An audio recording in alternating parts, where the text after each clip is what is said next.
I want to drop this jewel because I did put in the comment, I was going to give some game on credit repair.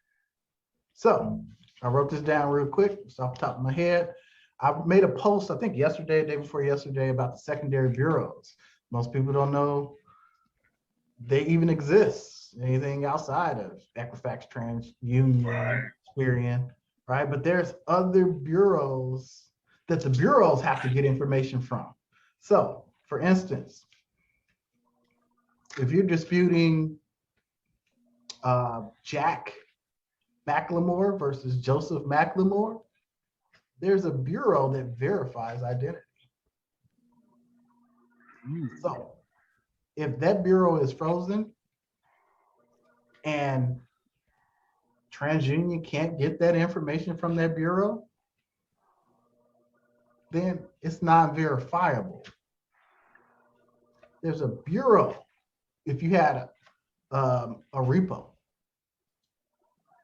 you got a car repossession, there's a bureau that they go to get that information to verify, right? Because they can't verify information themselves.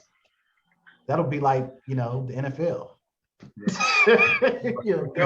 Govern themselves, right? So they go to a bureau to verify the information.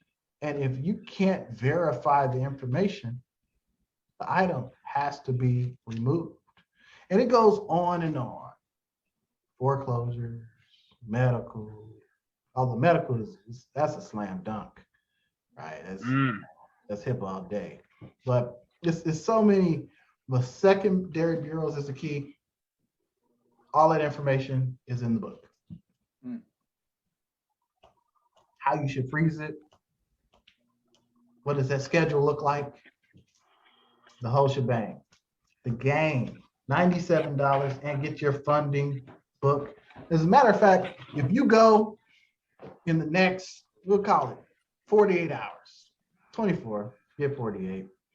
If you go in the next 24 hours and you purchase the minimum score, there's an extra DIY funding. So you can fix your score and get that funding just like that. So you don't have to pay anybody $1,500 to do it.